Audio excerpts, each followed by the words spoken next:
All right, traders, good morning. Happy Wednesday. Happy Wednesday. All right, let's jump in here, folks. I'm going to make this morning's prep a little bit quicker. I got a quick errand to run here before the open, and I definitely want to be here for the open. So we'll get diving right in. All right, so here's a spreadsheet we're using in the mastery. So just kind of touch bases here as far as how I'm looking at the market.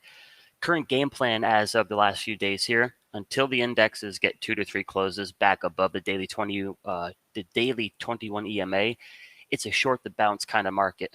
The key is to try to avoid getting short in the hole. Instead, you're looking to short on the bounces, ideally into the 21 EMA, which is kind of going to be the topic of discussion here this morning. And then, respect the path of least resistance. There's certainly going to be temptations that get long, especially as things are super oversold.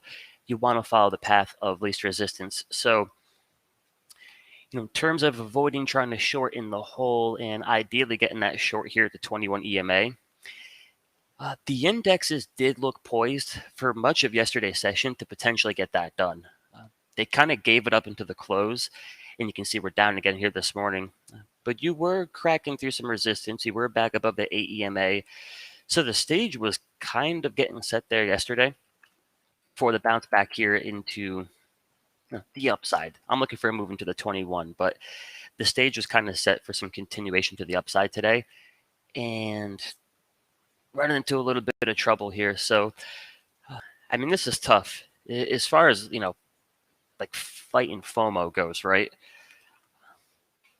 I'm watching this market yesterday, and I want to get a short here. Looking for a short on the SPX. So I'm watching yesterday's action and waiting for that little bit more here today into the 21, and you're down 1% this morning. So that can be frustrating. Can definitely be frustrating. And then in terms of everything kind of setting the stage for bounces back to the 21 EMA, there's those short-term long trades where something like a Google, something like an Amazon, trying to catch a reversion back to the mean. And I think you're doing that looking for exhaustion of bearish momentum. I think you're doing that with a ready aim fire buy signal somewhere. So there was a lot of that setting up yesterday.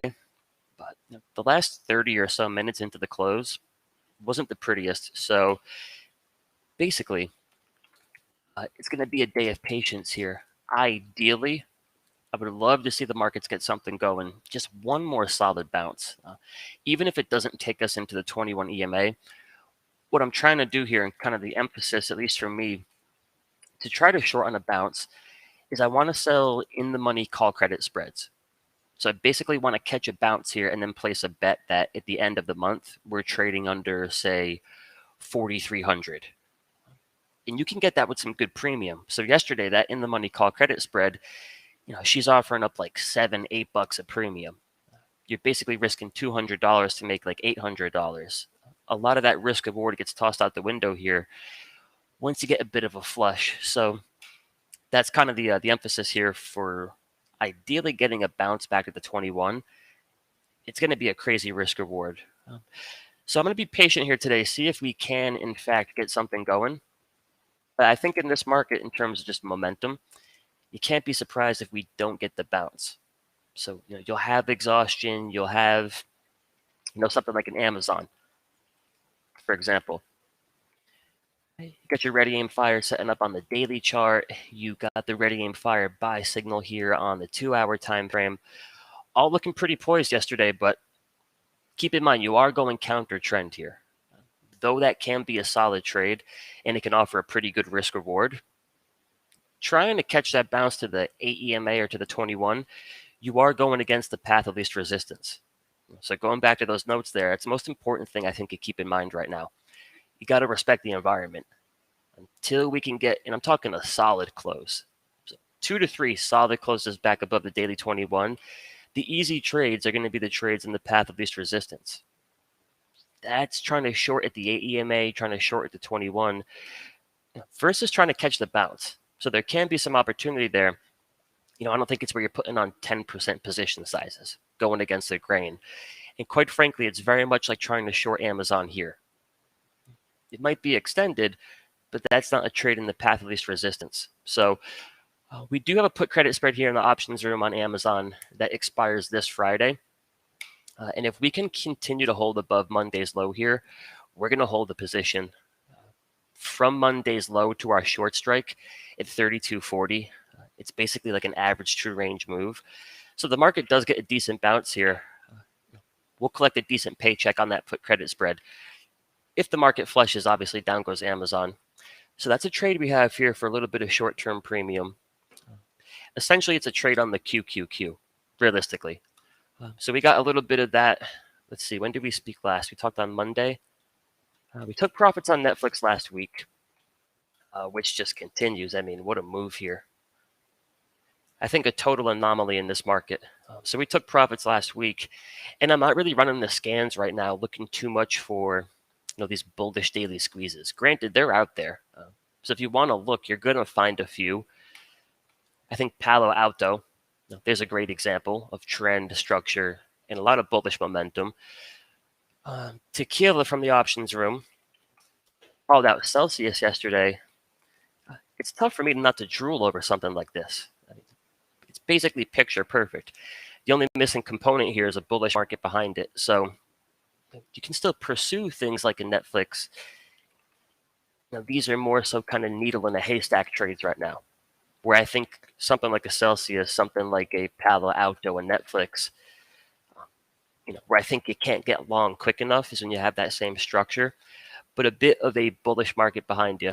So that's not too much of my focus right now. Home Depot holds up okay. It's a bit sloppy. McDonald's looks really good here. So they are out there, my friends. But we do have positions in the mastery left here on Tesla. And I think what you got to do with Tesla this week is allow it to continue to develop these lower time frame squeezes. Daily structure is good here. Daily structure is really good down to like 760. Daily structure is technically still solid down to like 730. So I don't think you have any concerns here with this daily chart, but you also have to take into consideration there's a 4-hour squeeze. And it's a bullish 4-hour squeeze as well, but there's a 4-hour. There is a 2, a 12, squeezo de 12.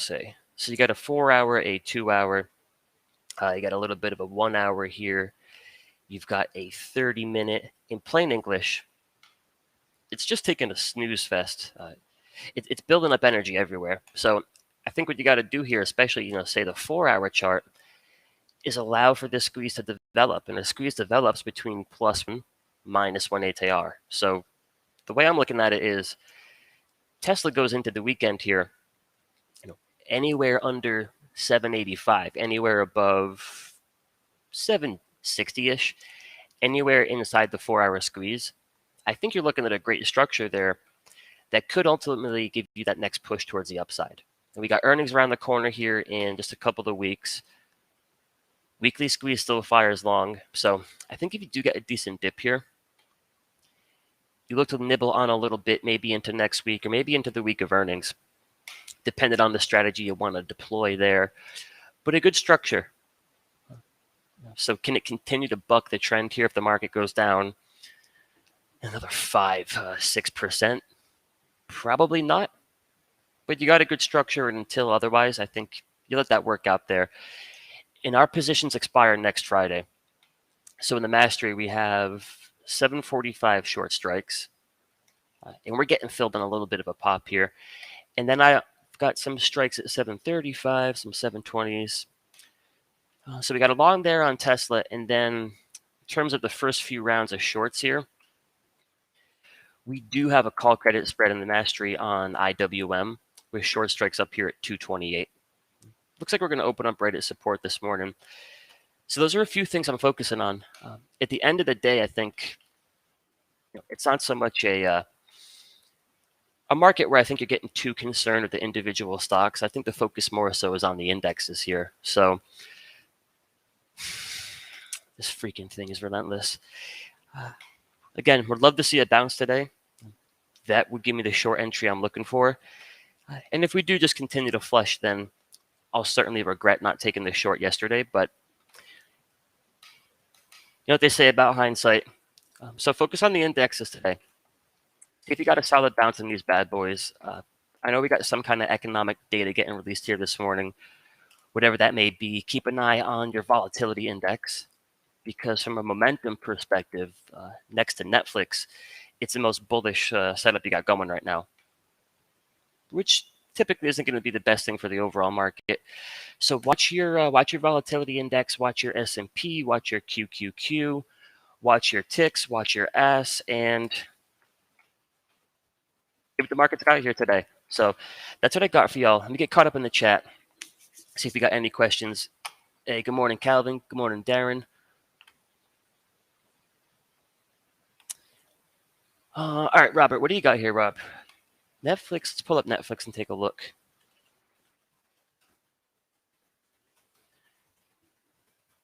All right, so you got Netflix 650, 660 call credit spreads for November 19th. Do you think those hold up? Netflix stays below. So I think you got, Rob, I think you got something working in your favor here. And then you've also got something I think potentially going against you. What potentially is working in your favor is this: the structure of the markets isn't looking too hot here. So again, until we get 2 to 3 closes back above the daily 21 EMA, I think we gradually continue to grind lower here. So that could work in your favor in the sense market keeps slipping lower here. It's just it's tougher and tougher for Netflix to buck the trend. Now, where Netflix certainly could buck this trend, at least into earnings, is when we start to give a little bit of respect to the power of a squeeze. We can look at the weekly squeeze here. Obviously, the most powerful. 1, 2, 3, 4, 5. So we're 5 weeks into firing the weekly squeeze long. You are extended up here at +3. However, a good squeeze usually has 5 to maybe 8 bars of gas in the tank here. So you could certainly have another few weeks of momentum just coming out of that weekly squeeze, and you've yet to fire the daily squeeze here. So it is extended on a weekly chart. It is trying to buck the trend, and the market, I think, continues to go lower. But just to give a little bit of respect here to the squeezes, I think if there's anything that does continue to buck the trend, it probably is going to be a Netflix. So I think it's a matter of, which chart wins. If the market pukes, does that kind of win the battle here and drag Netflix lower, or do these bullish squeezes kind of take the lead, so to say? So I would say, Robert, very easily could go either way. Based on Netflix alone, I think it goes higher. Based on the market, unless it cleans itself up, I think difficult, generally speaking, for most things to continue a trend. Lucas, so as far as a short entry here, I'm kicking myself. It's like, this is kind of the silly stuff you do as a trader. I wanted to short ideally at what, 4,400. So what am I talking here? An extra $30. So Lucas, I mean, in a perfect world, which it rarely is, at the 21 EMA, wherever that may fall, should that bounce happen. Other than that, bounce into the 8 EMA here, 4360-ish. So what did you mark up? 4380. Call it 4360 to 4380. Somewhere in that range, ideally. And if we look at the futures,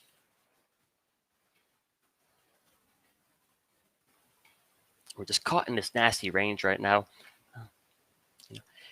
Yesterday's highs to, the 21 EMA, somewhere in that range. And the way that I'm looking to structure a trade here,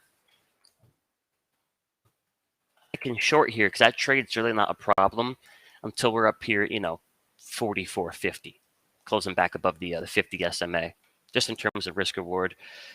But that's a bounce I'm looking for there, Lucas. That's a bounce I'm looking for.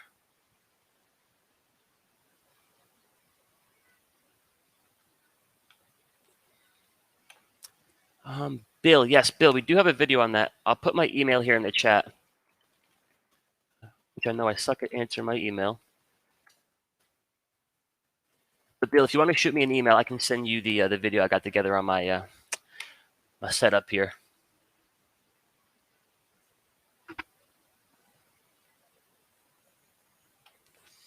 May for Amazon.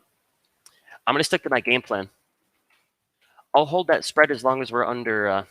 As long as we're under. That's not ideal. As long as we're above yesterday's low here. Now, to JC's point, I think if you do get lucky enough to get a bounce on Amazon to the 8 EMA or to the 21, it's going to follow the QQQ. So if you get a good bounce here, I'm probably right behind JC with the mindset of trying to short it for the next leg to the downside. But if we do get a decent bounce here on the indexes and we hold that low, we need an average true range move to get back to our short strike. So it might just be a break even at that point. But if we can hold yesterday's low, or at this point, rather, Monday's low, I'll give it a fighting chance to make them an average true range move to kind of get us back towards break even or a small profit.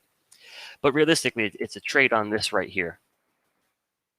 So if that starts to break yesterday's lows or Monday's lows, down goes Bezos. Down goes Zuckerberg. Down goes, I don't even know who's at Apple anymore. Down goes Timmy Cook. But that's a game plan for here, May. We'll keep a close eye on it here together today.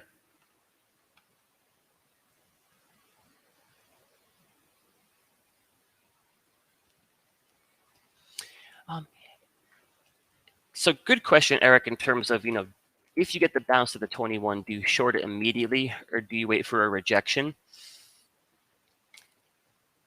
You can be patient if you'd like. You're probably not going to rally to the 21 EMA. And then 5 minutes later, you're, whoa. And then 5 minutes later, you're back at those lows. So I do think you got a little bit of wiggle room there just to see if it's clear rejection. If we get that bounce as easy as we could get rejected and make another leg lower, 2 to 3 closes back above the 21 kind of stabilizes the market. So, you get your bounce, you can be patient a little bit. With the idea of selling call credit spreads, I'm probably a little bit more apt to, hey, here's the bounce. I'm just going to place the trade. And if we get rejected, it works out. If we continue to rally, I'll cut the trade off. I'd be a little bit more quick to just kind of place the trade there. What makes that easier, though, Eric, is say if you're long something like a Tesla. It's like, all right, if I put my short on the market here, if this market spends the next 3 days just kind of blistering towards the upside, you got a long on a good-looking structure here. That should bring home some profits, kind of compensate for the short going against you. So I'd be a little bit quicker to short it if we got there. But I mean, realistically, not the best looking chart here. We're just completely range bound. So what we should probably do here before I cut y'all loose, we got a 4-hour squeeze. Just looking for a squeeze we can use as a compass here, so to say, early in the session. But with all the herky-jerky, there's not too much here. So, I mean, you got a 4-hour squeeze. It's not the most orderly thing going. I think a pretty safe bet. If this fires to the downside, very much like this one did, there's your next flush lower, obviously. If it can eventually fire long, there's your rip back towards the 21. Otherwise, if we can't do either, it's kind of more of the same here for the last week or so. A lot of ups and downs. We're pretty range bound. So I'd say be patient here, my friends. Be patient. Be patient. No dull moments here so far for October. But that's what I'm rocking with right now. All credit spreads on IWM. Longs on Tesla. Long that expires in a few days here on Amazon. Where's this jabroni going to open up? Yeah, right near yesterday's low. That's what I got right now. And again, there's the temptation, of course, just kind of loving what I love. There's definitely the temptation to get long Netflix on any dip here, to get long a McDonald's, to get long a Celsius, to get long a Palo Alto. And they've all got good structure and momentum. So those long trades, they very well might work out. But until you get 2 to 3 closes back above the 21, it's a counter trend trade. Those can be pretty difficult. So we'll see how today goes, y'all. Chandler's got prep with you on Friday. So he'll take you off into the sunset for the weekend. But shall be an interesting one here. Shall be an interesting one here.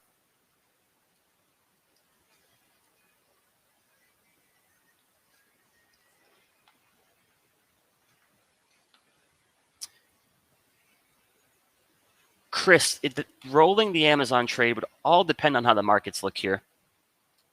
And again, we got to get through today's session. Then you got Thursday. Then you got Friday. So there's a lot of trading ahead of us here. We'll see. There is a big part of me that thinks that was maybe kind of your best shot yesterday. Right? You got VIX coming in. You had decent ticks, trying to crack through resistance, and just couldn't quite get it yet. So they might just toss us back and forth here for a few days, but not just Amazon. To take anything long into the weekend, even Tesla here, really, I think it depends on how the markets are looking. Ideally, I want the bounce to short it. So that's kind of my major goal right now versus taking too many longs into the weekend. So if Tesla doesn't get popping here, I will be taking that into the weekend, most likely. All right, y'all, let me cut you loose here. Sorry for keeping this morning a little bit shorter. Let me run out the door, get this quick errand done. And then for those of you in the options room, that's a game plan there with Amazon. Again, it's a QQQ trade. But if we do hold Monday's low, I think you give it a fighting chance here to make an average true range move bounce back towards 32.40. But we'll manage that one closely here. So I'll see all of you at 9:30 a.m. Central. And then for the rest of you, I look forward to seeing you for some live prep again next week. So be good, be patient, respect the path of least resistance, and I'll talk to y'all soon. Thanks for your time as always.